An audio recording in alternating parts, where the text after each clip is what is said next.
यह सत्य है कि पुराने समय में आधुनिक इंजीनियरिंग नहीं थी, लेकिन इसके बावजूद भी पुराने समय में विशाल किले, गढ़ और महल बनाए जाते थे जो आज के समय में बनाना संभव नहीं है। और यह बात भी सत्य है, आज भी कई महल वैसे के वैसे खड़े हैं, उनमें सीलन तक नहीं आई है और न ही उनके पास आधुनिक मशीनें होती थी।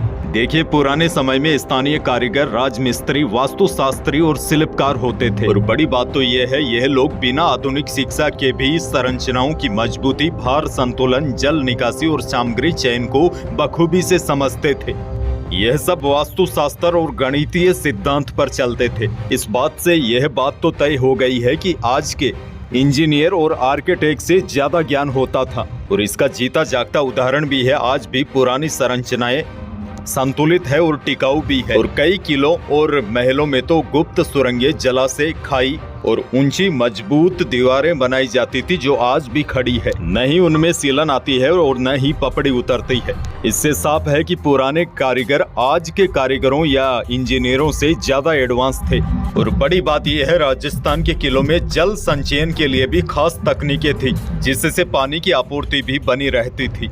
और सबसे बड़ी बात यह है, इन महलों में पक्षियों के लिए भी रहने के लिए जगह छोड़ी जाती थी। यानी कि जब महलों का निर्माण होता था तो एक छोटी सी चींटी से लेकर बड़े से बड़े हाथियों तक के रहने के लिए जगह बना दी जाती थी। अब देखिए, जैसलमेर किले की बात करें तो जिसे सोनार किला या स्वर्ण दुर्ग भी कहा जाता है, यह भारत के राजस्थान राज्य में स्थित एक ऐतिहासिक किला है। इसे 1156 ईस्वी में राजा राव जेसल द्वारा बनाया गया था। बताया जा रहा है इसके निर्माण में लगभग 7 साल लग गए थे। मजदूरों की बात करें तो यानी कि किले के निर्माण में कितने मजदूर लगे, तो अनुमानित आंकड़ा 10,000 श्रमिकों का है।